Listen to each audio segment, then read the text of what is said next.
নমস্কার বন্ধুরা, এই মুহূর্তে রয়েছে রাজ্যের সমস্ত কৃষকদের জন্য বিরাট বড় সুখবর।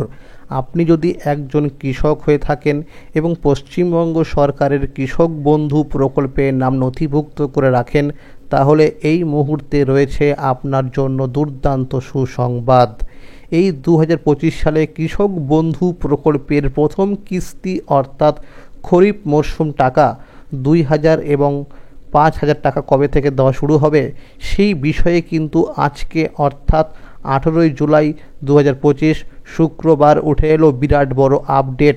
শুধুমাত্র কৃষক বন্ধু প্রকল্পের আপডেটই বলা হয়নি, এরই সাথে রয়েছে কৃষকদের জন্য বেশ কয়েকটি নতুন আপডেট। তাই বন্ধুরা, সমস্ত তথ্য পেতে হলে ভিডিওটি সম্পূর্ণ দেখতে হবে, একটু স্কিপ করবেন না।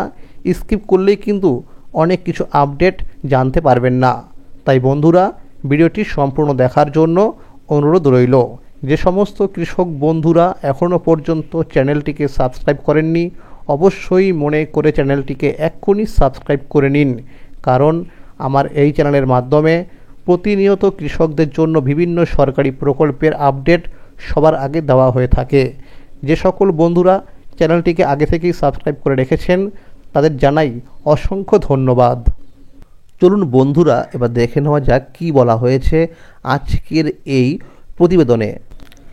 কৃষক বন্ধু প্রকল্পের প্রথম কিস্তির টাকার আপডেট 18ই জুলাই 2025 শুক্রবার। প্রতীক্ষার অবসান, এই জুলাইতেই মিলবে কৃষক বন্ধু প্রকল্পের টাকা। পশ্চিমবঙ্গের মুখ্যমন্ত্রী মমতা বন্দ্যোপাধ্যায়ের নেতৃত্বে যেসব জনকল্যাণমূলক প্রকল্প শুরু হয়েছে তার মধ্যে কৃষকদের সবচেয়ে বড় ভরসা হলো কৃষক বন্ধু প্রকল্প। এই প্রকল্প শুরু হয় 2019 সালের 1 জানুয়ারি। প্রথমে কৃষকদের বছরে 2000 টাকা থেকে 5000 টাকা পর্যন্ত আর্থিক সহায়তা দেওয়া হতো, কিন্তু 2021 সালের 17 জুন থেকে এটি নতুন রূপে চালু হয় কৃষক বন্ধু নতুন প্রকল্প নামে। আর তখন ওই সহায়তার অঙ্ক বেড়ে যায়। যাদের জমি 1 একর বা তার বেশি তারা বছরে পান 10,000 টাকা করে, আর যাদের জমি 1 একরের কম তারাও পান 4,000 টাকা করে। এই টাকা দেওয়া হয় 2 কিস্তিতে। প্রথম কিস্তি এপ্রিল থেকে সেপ্টেম্বর মাসের মধ্যে খরিফ মরশুম, দ্বিতীয় কিস্তি অক্টোবর থেকে মার্চ মাসের মধ্যে রবি মরশুমে। এই প্রকল্প শুধু আর্থিক সহায়তা নয়, এক বিশাল সামাজিক সুরক্ষা। যদি কোনো কৃষকের বয়স 18 থেকে 60 বছরের মধ্যে হয় এবং দুর্ভাগ্যজনকভাবে যদি তার দুর্ঘটনায় মৃত্যু হয়, তাহলে তার পরিবারকে এককালীন 2 লক্ষ টাকা পর্যন্ত সাহায্য দেয় রাজ্য সরকার।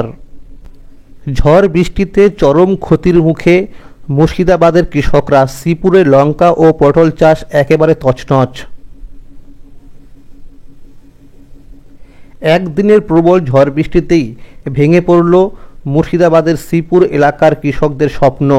হরিহরপাড়া থানার অধীন এই অঞ্চলে বিঘার পর বিঘা জমির সবজি চাষ পুরোপুরি ক্ষতিগ্রস্ত হয়েছে।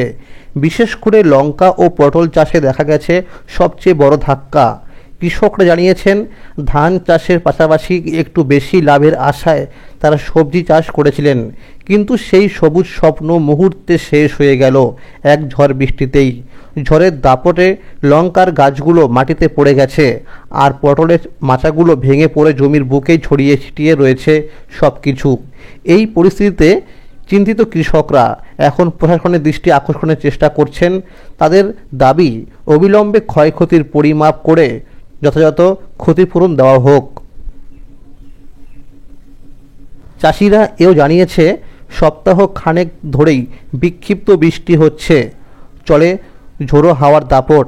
ঝড় বৃষ্টিতে চরম ক্ষতির মুখে পড়েছেন মুর্শিদাবাদের হরিহরপাড়া থানার অন্তর্গত শ্রীপুর এলাকার সবজি চাষিরা। জমিতে গিয়েই মন খারাপ চাষিদের। বিঘার পর বিঘা জমির সবজি মাটির সঙ্গে মিশে গিয়েছে। লঙ্কা ও পটল চাষে ব্যাপক ক্ষয়ক্ষতির ছবি ধরা পড়েছে। চাষিরা জানিয়েছেন, লাভের আশায় তারা লঙ্কা ও পটল চাষ করেছিলেন, কিন্তু হঠাৎ প্রবল ঝড় বৃষ্টিতে লঙ্কা গাছ ভেঙে গেছে এবং পটল গাছও মাটিতে লুটিয়ে পড়েছে। কিভাবে ক্ষতিপূরণ হবে উৎকণ্ঠা মনে দিন যাপন হরিহরপাড়ার সবজি চাষিদের। এর পাশাপাশি এমন ঘটনার কারণে লঙ্কা পটলের দামও কয়েক গুণ বাড়বে এমনটাই আশঙ্কা করা হচ্ছে।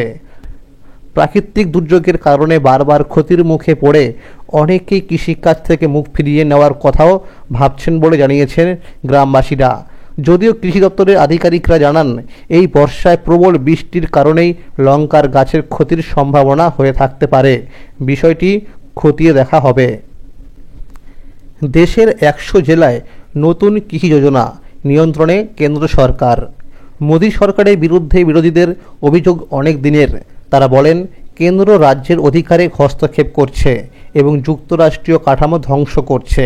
নীতি আয়োগের বৈঠকেও বিরোধীরা এই বিষয়ে প্রধানমন্ত্রীকে প্রশ্ন করছেন। এবার কেন্দ্র সরকার একটি নতুন কৃষি প্রকল্প ঘোষণা করেছে, যার নাম ধন্য ধন্য কৃষি যোজনা। এই প্রকল্প সরাসরি কেন্দ্রীয় সরকার পরিচালনা করবে।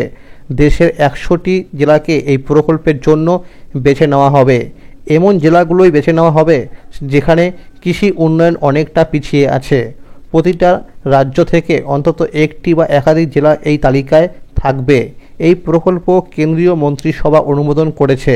মোট 11টি মন্ত্রণালয়ের 36টি প্রকল্পকে একত্রিত করে এই নতুন প্রকল্প চালু হবে। জাতীয়, রাজ্য ও জেলা স্তরে কমিটি তৈরি করা হবে। প্রতিটি জেলায় জেলা ধনধান্য সমিতি গঠিত হবে, যারা ঠিক করবে কিভাবে কাজ হবে।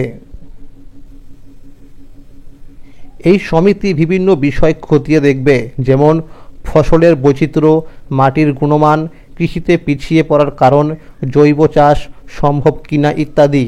কেন্দ্রীয় সরকারের একজন অফিসার পুরো প্রকল্প দেখভাল করবেন। নীতি আয়োগ নিয়মিত এই প্রকল্পের অগ্রগতি পর্যালোচনা করবে।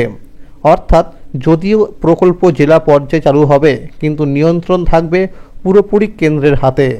লক্ষ্য হলো দেশের কৃষি উৎপাদন বাড়ানো। এই প্রকল্প সফল হলে আরও জেলাকে এর অন্তর্ভুক্ত করা হবে। প্রশ্ন উঠছে, এই প্রকল্পে রাজ্য সরকারের ভূমিকা কী থাকবে?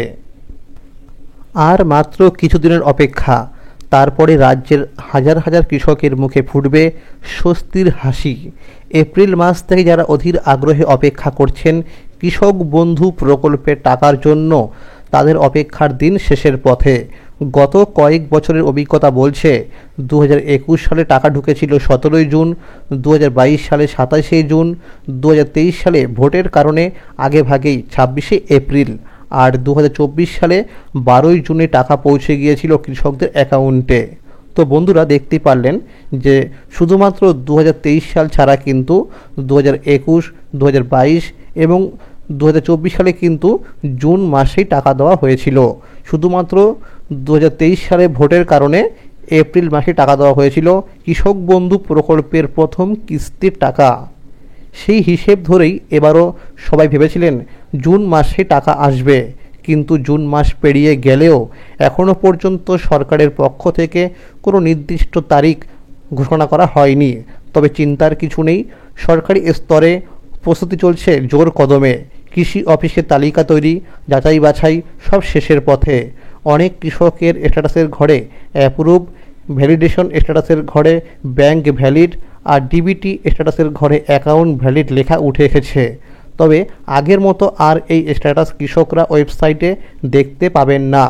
জানতে হলে যেতে হবে নিকটবর্তী কৃষি অফিসে। সেখানে আধিকারিকরা আধার কার্ড, ভোটার কার্ড, জমির কাগজপত্র ও ব্যাংকের পাসবই দেখে নাম খুঁজে স্ট্যাটাস জানিয়ে দেবেন। যদি কোনো সমস্যা থাকে সেটা সমাধানের পথও বলে দেবেন আধিকারিকরা। তবে স্ট্যাটাস দেখার জন্য কৃষি অফিসে ভিড় করার কোনো দরকার নেই। যাদের ক্ষেত্রে সমস্যা রয়েছে তাদের SMS-এর মাধ্যমে জানিয়ে দেওয়া হচ্ছে। বেশ কিছু পুরনো এবং নতুন কৃষকদের মোবাইল নম্বরে ইতিমধ্যে SMS গেছে। SMS-এ বলা হয়েছে আধার কার্ড, ভোটার কার্ড, জমির কাগজপত্র এবং ব্যাংকের পাসবই নিয়ে দ্রুত কৃষি অফিসে যোগাযোগ করতে। মূলত যাদের নথিপত্রের সমস্যা বা যাদের আধার লিঙ্ক করা হয়নি তাদেরকে ডাকা হচ্ছে। আবার কিছু জেলায় পঞ্চায়েত অফিসেও কৃষকদের নামের তালিকা পাঠানো হয়েছে, সেখান থেকেও ডেকে পাঠানো হচ্ছে উপযুক্ত নথিপত্র সহ। মঙ্গলবার মুখ্যমন্ত্রী মমতা বন্দ্যোপাধ্যায় এক সাংবাদিক বৈঠকে কৃষক বন্ধু প্রকল্পে টাকা দেওয়ার ব্যাপারে নির্দিষ্ট কোনো ফাইনাল তারিখ না বললেও খুব শীঘ্রই যে টাকা দেওয়া হবে এই ঘোষণা কিন্তু করে দিয়েছে। এই ঘোষণা পাওয়ার পর থেকেই কৃষকদের মনে খুশির জোয়ার দেখা যাচ্ছে। কৃষকরা অপেক্ষা করে আছে কখন টাকা দেবে। সাংবাদিক বৈঠকে শুধুমাত্র কৃষক বন্ধু প্রকল্পের কথাই বলা হয়নি, এরই সাথে বলা হয়েছে বাংলা শস্য বীমা, বন্যার ক্ষতিপূরণ বিষয় নিয়েও। বিশ্বস্ত সূত্র বলছে এই চলতি জুলাই মাসের মধ্যেই টাকা ঢুকে যেতে পারে কৃষকদের অ্যাকাউন্টে। সম্ভাব্য তারিখ হিসাবে ধরা হচ্ছে 19 থেকে 25শে জুলাইয়ের মধ্যে যে কোনো দিন টাকা দেওয়া হতে পারে। প্রথম ধাপে টাকা যেতে পারে নদিয়া, পূর্ব ও পশ্চিম বর্ধমান, হাওড়া, উত্তর ও দক্ষিণ 24 পরগনা, মুর্শিদাবাদ, পূর্ব ও পশ্চিম মেদিনীপুর, বীরভূম, হুগলি, মালদা এবং পুরুলিয়া সহ বেশ কয়েকটি জেলায়। এরই পাশাপাশি কৃষকদের উদ্দেশ্যে কৃষি অফিস থেকে জানানো হয়েছে প্রত্যেক কৃষকদের যেন ব্যাংক অ্যাকাউন্টের সঙ্গে কেওয়াইসি আপডেট করা থাকে। বিগত কিস্তিতে দেখা গেছে টাকা দেওয়ার সময় বহু কৃষকরা এই কারণে টাকা পায়নি, তাই সময় থাকতেই এই কাজগুলো করে রাখলে সরকারি সহায়তা পেতে কোনো সমস্যা হবে না। তো বন্ধুরা, আজকের এই ছিল আপডেট। কৃষক বন্ধু প্রকল্প সহ সরকারি বিভিন্ন প্রকল্পের খবরাখবর সবার আগে পেতে হলে চ্যানেলটিকে এক্ষুনি মনে করে সাবস্ক্রাইব করে রাখুন, কারণ আমার এই চ্যানেলের মাধ্যমে প্রতিনিয়ত কৃষকদের জন্য বিভিন্ন সরকারি প্রকল্পের আপডেট সবার আগে দেওয়া হয়ে থাকে। যদি এই ভিডিওটি ভালো লাগে অবশ্যই একটি লাইক করে দেবে এবং সকলের কাছে বেশি বেশি করে শেয়ার করে দেবেন, যাতে সবাই এই আপডেটটি পেয়ে যায়। ভালো থাকবেন, সুস্থ থাকবেন, ধন্যবাদ।